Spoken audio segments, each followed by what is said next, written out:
My experience was that my son and myself were victims of a really atrocious attack by my former partner and father of my son. But rather than it affect us and we remain victims, we got well. And what was really wonderful, I call it a beautiful gift in an ugly box. I found my purpose. Yeah. And my purpose is to help people become free from anxiety. And my message is to step into your power, that if you're giving your power away to something, you are being a victim. And they're very strong words, I know, but sometimes you have to use strong words to wake people up to the fact that, you know, this is your life, live it, love it, and if you're not loving it, then it's up to you to do something about it. Because you've made a big turnaround, because, I mean, it was an incredibly... what happened, it affected you, believably, it affected you a lot, didn't it? I had post-trauma stress disorder and a post-trauma stress disorder little boy who was only 2.5 years old. It was a knife attack as well as being beaten up. And it was horrendous. Our whole lives were changed overnight. Because you were stabbed numerous times, weren't you? Seven times, yes. And how did you manage to escape? Because am I right in saying when he arrived, he said, today's the day you're going to die? Absolutely, those were his words. Nothing short of a miracle. You know, when you look at it practically, how we escaped, it is incredible. Just at the point of where the final knife blows were going to be rained in, and you know, that would have been the end of me and my Sam. There was a knock at the door, and it was my neighbour who was a chef in an old people's home, and he was cooking their tea, and something told him to put his knife down and come home, and if he wouldn't have done, well, I wouldn't be here. But for a miracle like that to happen, surely some good's got to come from it. And the good is that I'm very much alive, so is Sam, and we're helping people find themselves to bring them back to them once more. Yeah, because obviously you came through that time. Where does that begin for you? You go through this massive trauma in your life. Yeah. Where did it all start? Where did you start to begin to turn your life around, and how do you do that? You have to hit rock bottom. Why do humans have to make life so difficult? I was rock bottom. I became very separate from myself. I didn't recognise myself. I could look in the mirror and not know who was looking back. I thought I was absolutely repulsive, yet clearly I'm not.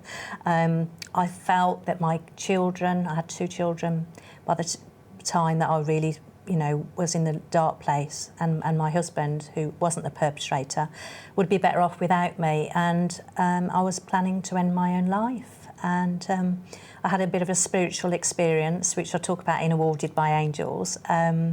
But more than that, my support of my fantastic family and friends. It was a sentence that Helen, my old school friend, said to me was, she said, "Al, the best form of revenge is happiness." And something just unlocked within me. So I thought, you know, that's it. I've given him enough of my time. He's taken enough of my power away. I'm going to step into my power and say, you know, stuff you. This is my life, and I'm going to be happy. I'm going to make myself happy. And that, to me, is the best form of revenge. And so, I mean, you can see you've come a long way. You wrote the books. Yeah. How important is it to you to be able to share your experience and help others? Absolutely my purpose. I'm so passionate about helping people become aware of who they are. So many people feel that for them to be happy, they've got to wait for it to come along, but it's not true. When my second book, Bringing You Back to You, came out, one person contacted me and said, "Thank you, I've been waiting for things to happen." Well, you don't get a guardian angel jump out of the sky and say, "Here's £1 million, here's your golden opportunity, here's the love of your life." You're not going to get anything if you sit on your backside.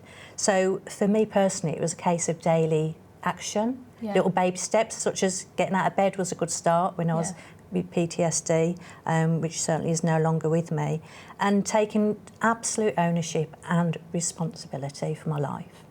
I mean, because the anxiety is a form of you know, a mental illness. There is still a lot of stigma around that, and people recognising it in themselves that they've got it, isn't there? Absolutely. And what people don't realise is that anxiety is separation from yourself and from the world. And I believe that everyone in their life will have some form of anxiety. You know, we all go through bereavements, and when you are going through bereavement, you suffer anxiety. And we need to get over this stigma, because we need to be honest that there are times in life where we will have a mental illness. Hopefully it's not too long. But I also believe that if you get help from a really good GP, as soon as you realise it, that acknowledging that something is going on, that you know you're not fully yourself, is the first step of self-awareness and stepping into your own power and into your own happiness. And what would the signs be? I mean, if someone's watching now, what would the signs of anxiety be? The signs of anxiety would be having a real lacklustre feeling about life, not wanting to get out of bed, having irrational thoughts. Your mind takes over your body when you're anxious. It's 10 to the dozen, all the time. You're not quite yourself. You don't trust your own instincts. You don't trust your own decisions. You literally become separate from yourself. You might overeat, undereat. You might swear more. Your behaviour could be erratic. If you're not yourself and you're not feeling peaceful, then chances are you're feeling anxious. And just touching back on your experience and the trauma that you had when you were attacked, we were saying the words he said to you were, "Today's the day you're going to die." I mean, what begins to go through your mind when you hear those words? I don't want to die, you know, and you don't want to die alone. And I've got so much to live, and I want to save my boy. You can see me getting emotional now. It's the worst you never want to hear. And it was like watching a horror film and then realising that I was in it. And realising that that's actually now become reality. Absolutely. And I know that it's important for you. You're now an anxiety mentor. It's important for you to share what happened to you with the people that you mentor, isn't it? Well, it inspires them, and I like to let people know I'm real.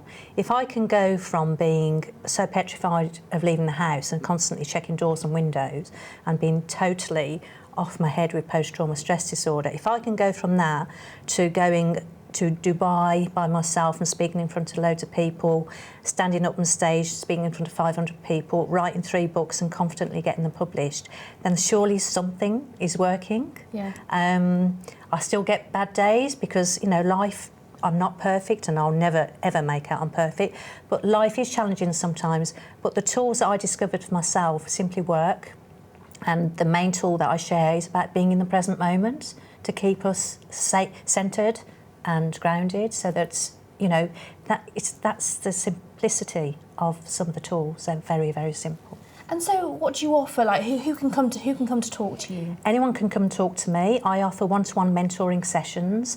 I've just introduced a 3-month totally transformation package, which is really intensive work.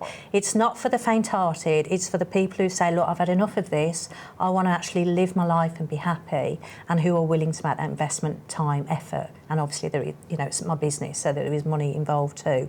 But if that's too much for people, they could simply buy one of my books. If they bought Awarded by Angels first, that tells them the backstory. And then Bringing You Back to You is like a little book of mastery.